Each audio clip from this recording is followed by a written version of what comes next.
Salam dalam kasih Tuhan Yesus.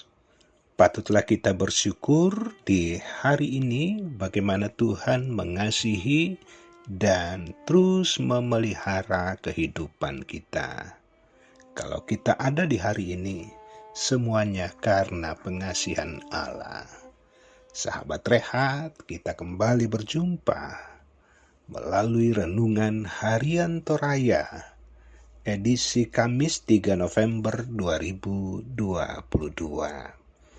Firman Tuhan tidak pernah berubah, baik kemarin, hari ini, dan seterusnya. Karena itu sebagai anak-anak Tuhan yang diberkatinya, hati kita senantiasa siap, kehidupan kita senantiasa terbuka untuk dilawat oleh kebenaran firman Tuhan. Hari ini kita ada bersama-sama untuk mengalami lawatan Tuhan. Mari sediakan hati kita teduhkan hati kita berdoa. Allah Bapa di sorga, sungguh besar kasih dan kesetiaan-Mu bagi kami. Di hari ini Tuhanlah yang luar biasa kuatnya untuk memberikan dan melakukan karya terbaik di kehidupan ini. Bapa di sorga, firman-Mu telah tersedia untuk menjadi bahagian kami. Layakkan kami menerima firman-Mu dan berbicaralah di dalam nama Tuhan Yesus, firman yang hidup. Amin. Pembacaan Alkitab dari Habakuk 3 ayat 1 sampai 19. Firman Tuhan, doa Nabi Habakuk. Doa Nabi Habakuk menurut nada ratapan. Tuhan, telah kudengar kabar tentang Engkau dan pekerjaan-Mu, ya Tuhan, kutakuti. Hidupkanlah itu dalam lintasan tahun, nyatakanlah itu dalam lintasan tahun, dalam murka ingatlah akan kasih sayang. Allah datang dari negeri Teman dan Yang Maha Kudus dari pegunungan Paran. Keagungannya menutupi segenap langit dan bumi pun penuh dengan pujian kepadanya. Ada kilauan seperti cahaya, sinar cahaya dari sisinya, dan disitulah terselubung kekuatannya. Mendahuluinya berjalan penyakit sampar dan demam mengikuti jejaknya. Ia berdiri, maka bumi dibuatnya bergoyang. Ia melihat berkeliling, maka bangsa-bangsa dibuatnya melompat terkejut. Hancur gunung-gunung yang ada sejak purba, merendah bukit-bukit yang berabad-abad, itulah perjalanannya berabad-abad. Aku melihat kemah-kemah orang Kus yang tertekan. Kain-kain tenda tanah Midian menggetar.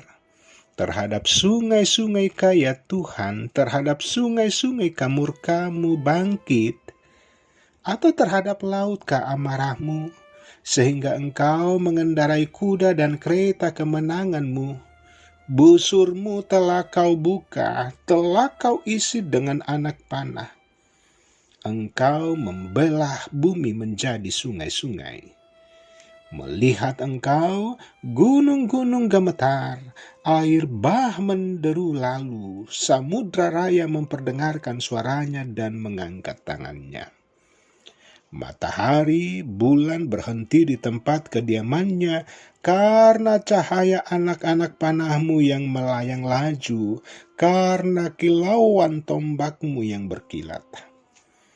Dalam kegeraman Engkau melangkah melintasi bumi, dalam murka Engkau menggasak bangsa-bangsa. Engkau berjalan maju untuk menyelamatkan umat-Mu, untuk menyelamatkan orang yang Kau urapi. Engkau meremukkan bagian atas rumah orang-orang fasik dan Kau buka dasarnya sampai batu yang penghabisan.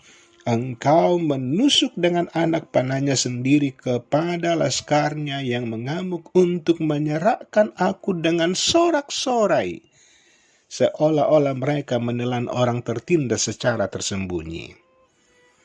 Dengan kudamu engkau menginjak laut, timbunan air yang membuih. Ketika aku mendengarnya, gemetarlah hatiku, mendengar bunyinya, menggigillah bibirku.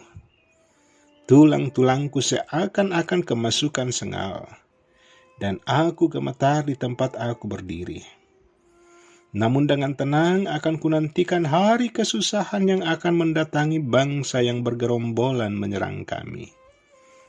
Sekalipun pohon ara tidak berbunga, pohon anggur tidak berbuah, hasil pohon zaitun mengecewakan. Sekalipun ladang-ladang tidak menghasilkan bahan makanan, kambing domba terhalau dari kurungan, dan tidak ada lembu sapi dalam kandang. Namun aku akan bersorak-sorak di dalam Tuhan, beria-ria di dalam Allah yang menyelamatkan aku. Allah Tuhanku itu kekuatanku, Ia membuat kakiku seperti kaki rusa, Ia membiarkan aku berjejak di bukit-bukitku. Amin. Tema renungan harian Toraya di hari ini diberi judul Gembira Selalu di Dalam Tuhan.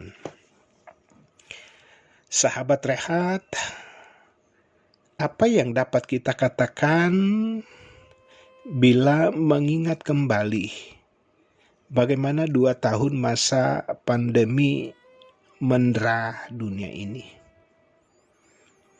Sejarah dunia yang menyedihkan, penuh kesulitan ekonomi, penderitaan, kejatuhan, kematian, serta segala sesuatu mengalami penurunan. Tubuh dan jiwa kita mengalami berbagai masalah, ditambah lagi perang, terorisme, kejahatan, ketidakadilan, kelaparan, bencana alam. Kurang lebih demikianlah juga situasi yang dialami oleh Nabi Habakuk. Lalu apakah kita sendiri masih bisa bersuka cita dalam keadaan seperti itu? Kesulitan yang dihadapi Habakuk membuatnya tetap belajar mengandalkan hikmat dan petunjuk dari Tuhan. Dalam kesadaran bahwa umat Allah memang sudah berdosa, Habakuk secara sungguh-sungguh berdoa meminta Tuhan terus bekerja dengan berbelas kasihan bagi umatnya yang berdosa. Habakuk akhirnya menyaksikan kesetiaan Allah bekerja dalam sejarah untuk menyelamatkan umatnya. Habakuk menyatakan kembali janji Tuhan dan kebesaran kuasa-Nya bahwa dalam seluruh lintasan sejarah bangsa Israel, Tuhan selalu setia hadir bekerja demi kebaikan umat-Nya. Sahabat Rehat, karya Allah sepanjang sejarah memberi dorongan bagi umat-Nya untuk mengerti bahwa Tuhan punya rencana yang luar biasa, sehingga setiap orang tidak boleh memaksakan kehendak-Nya, tetapi berusaha untuk belajar dan terus belajar memahami seperti apa rencana Allah melalui sebuah kesabaran dan kesetiaan. Sebuah ungkapan bahwa orang benar akan hidup oleh percayanya tentunya akan senantiasa membangkitkan iman. Walau kita berada dalam rupa-rupa persoalan dalam lembah kelam. Dengan iman kita dapat diangkat lebih tinggi dan senantiasa bergembira di dalam Tuhan. Bahkan kendati pun kita kesulitan untuk bersukacita dalam kesulitan ekonomi, dalam rupa-rupa persoalan, namun di dalam Tuhan kita dapat bersukacita. Terpuji namanya, haleluya, amin. Mari berdoa. Bapa di sorga, Terpujilah Engkau yang senantiasa memperdengarkan suara-Mu bagi kami. Di hari ini Tuhanlah yang kami tinggikan, Tuhanlah yang kami permuliakan.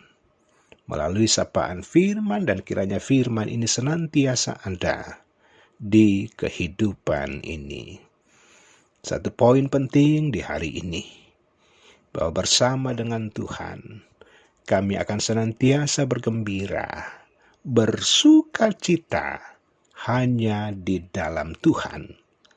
Walau kami sadar, setiap hari kami tidak steril dari masalah persoalan, tidak steril dari beban sakit penyakit, bahkan beban duka cita. Tetapi kami tahu kepada siapa kami mempercayakan seluruh kehidupan ini. Lanjutkan kasih-Mu di sepanjang hari ini, ampuni segala dosa keterbatasan kami. Amin. Sahabat Rehat, demikian sapaan firman Tuhan. Tuhan Yesus memberkati.